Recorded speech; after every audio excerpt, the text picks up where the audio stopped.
Thank you for staying with us. And on the hot seat today, we have the makeup artist. She goes by the moniker Beauty Beast Makeup Artistry. Please welcome Natasha Grayson to the show. Hey. Thank you. Thank you. How are you? How are you, Natasha? I'm good. Thanks for being here. Thank you for having me. So, well, you know, I like to ask my guests this. Where are you from originally? I'm from Akron, Ohio. Akron, Ohio? Yes. Oh, LeBron James. You guys come from the same town? No, LeBron James comes from the same town as me.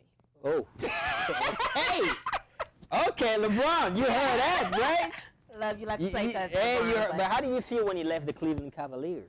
I'm not really big into sports. Really? I mean, I'm not getting his paycheck, so I don't need to. You don't care. No. In 2 words, you don't care. No, I think it's best that he does whatever is best for his career. I'm gonna do whatever is best for my career. So you like to talk about makeup? I love makeup. Okay. Now, how did you get into the makeup business? Were you a little girl that liked to play with dolls and stuff like that? I love dolls, but I did not like makeup. Really? That is very true. I started out, I didn't like anything that had to do with makeup unless it was a big pot of lip gloss that I can slather all around my mouth and keep rolling. But why is that? Most women they like makeup. Yeah, I'm pretty much a comprehensive woman. Okay. I'm everything from an athlete to a diva. Okay. So with me spanning that whole horizon, I need to do whatever is quick and fastest. Right. So for me, some lotion and lip gloss was best. That was it. That was it. Okay. And it wasn't until a couple years ago that I actually got into makeup.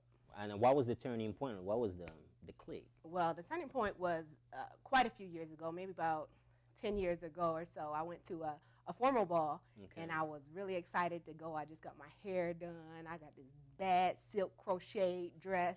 And all the pictures, I turned out looking like Casper the Ghost. Like my skin color was the exact same color as my dress, and like everything just meshed together. And I ran to the nearest makeup counter and bought everything I could. Really? And since then, I've been hooked. Okay. Now, Beauty Beast. What's the idea beyond Beauty Beast? The idea behind Beauty Beast is kind of like my little niche. Where I fall is I like to mesh together beauty makeup, which could be anything from fashion to print to videos, with fantasy makeup, which is normally characters, and mesh the two together so that it creates a look that's cohesive. Like today I have my face made up and just something that you can wear every day, but on my shoulder is something that's kind of like a body art, an adornment. Oh, so because I was kind of lost when you talk about, you know, beauty makeup and character makeup. Right.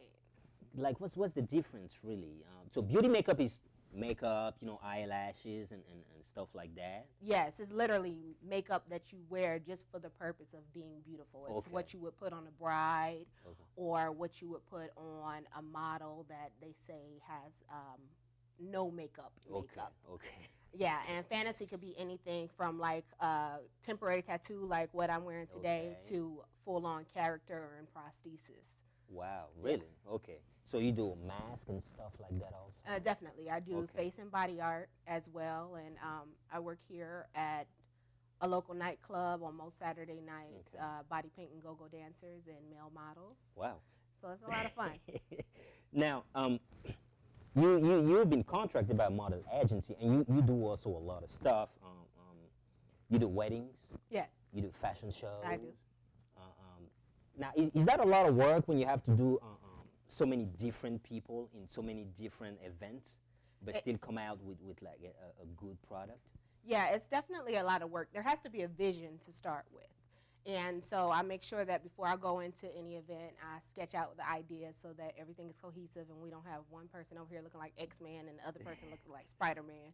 So it has to be a cohesive idea before I go in. So I make sure I sketch everything out. And the most work that I do is fantasy makeup. Okay. I can pump out a beauty look in about 15 minutes, but for fantasy, I may be on one look for an hour or an hour and a half, depending on what it is. Now, what kind of material, what kind of product do you use for fantasy makeup? Because that's what I'm much more interested in.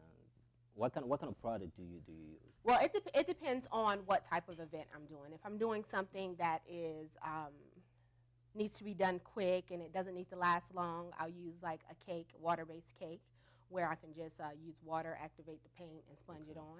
or if I'm doing something that needs to last longer, or it's going through a lot of sweat, or it's going to be in the heat, I'll use airbrush. Okay. So anything like that. And for me, I like to add things that do not belong on the body. Like I'll add some tiles or some glass or leather or liquid latex or metal pieces, whatever it is. I'll throw it all in there. Okay. Now, body paint. And this is, I've always been interested in body paint.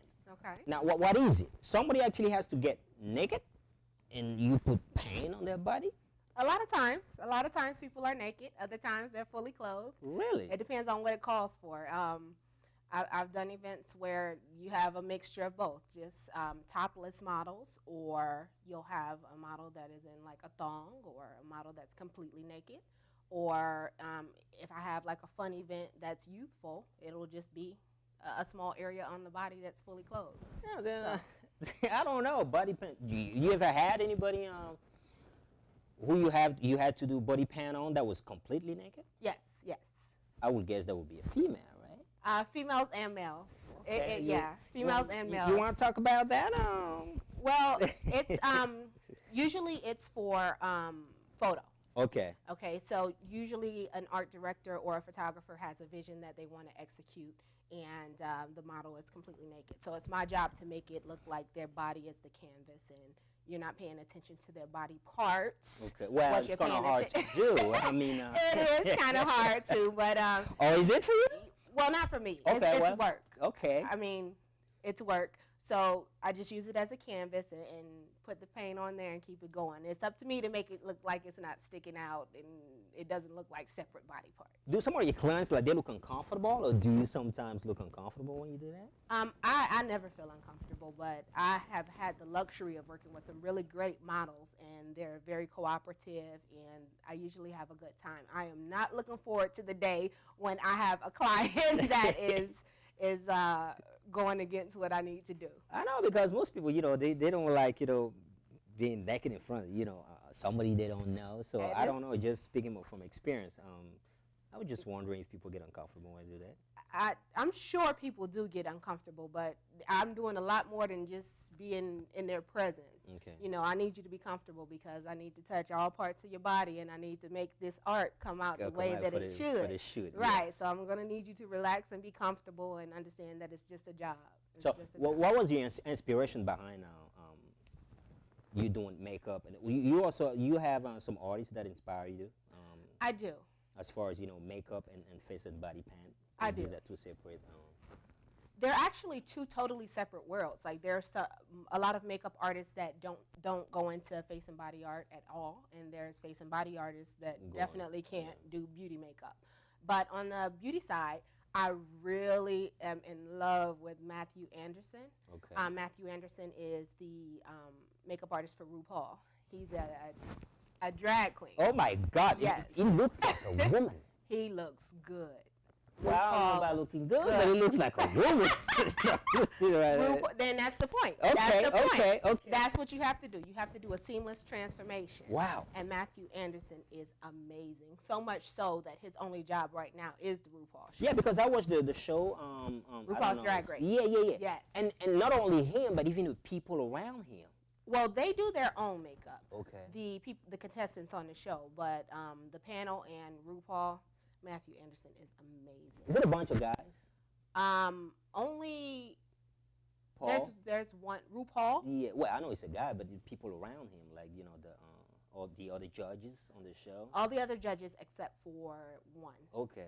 They're males, Okay. but most of the time they're dressed as males, and you can tell. Okay. Yeah. We also have Pat McGrath. Pat McGrath is amazing. She's one of the biggest makeup artists in beauty and fashion. She's at every single fashion show, and her vision is always flawless. And then there's also Gordon Espinette. Yeah. Yes, he is the creative director for a large cosmetics company. Okay. And his vision as well is amazing. And it's incredible how he can execute his vision just using products from one line. Okay. So those are my beauty. I'm a fan of Yeah. those makeup artists as far as beauty. And then on the face and body art side, several of the artists come from the Orlando area because we have Universal Studios here. Okay, that's it. And there's tons of characters there. So there's two twin brothers, Brian and Nick Wolf. Their work is amazing. Last year, they won Face and Body Art Championship or International Body Painting Championship. Oh, they won? Yes. Okay. And they work together. And then there's Chris Davis. He's also originally from Orlando. And you would be amazed at the following that Face and Body Art has. Yeah, I know, because I've just been reading this ever since I got to know you. And it's amazing, the business side of body paint. It is. Now I gotta ask you, what as a makeup artist, what are your best, your favorite body features? Oh, I love eyes. Eyes are like literally the windows to the soul. Okay. And I think that eyes are attractive on every single person. So I love to play with eyes. Okay. Eyeshadows are my favorite product. Okay. Pretty much anything that I can put on the eye. Yeah, how about lipstick? Yes, I love lipstick as well. Okay. I have a lot of lips to put lipstick on, so I have no choice but to love lipstick. Lipstick is amazing too. There's so many different finishes, colors. Absolutely, absolutely. Yes. And so what's next for Natasha? What do you see yourself, 5 years, maybe 10, 15 years from now? In the near future, I'm looking to get in, with hopefully expand my brand as well as get wider recognition. Absolutely. It's really important to get recognized by people outside of the local area because then my business will grow. And literally, I am willing to expand in any direction that's available. Absolutely. Yeah. Now, is there any way people who want to work with you after seeing this interview can contact you? Yes, definitely. You can contact me at BeautyBeast, no Y, 2 E's, at yahoo.com or Facebook, and my username is BeautyBeast. Same thing. No Y, 2 E's. All right, folks. There you have it. Thanks for being on the show, Natasha. Thank you, Sammy. It was a great pleasure having you. You want to buddy paint me sometime? When you yes. I've been waiting for you to ask. Okay, well, let's do it after Let's that. go. Folks, we got to go. Let's wrap have a it buddy up. paint session. That was Natasha Grayson on the Samy Priso Show. Stick around. We'll be right back, folks. All right. Thank you. Thank you for being here. Bye.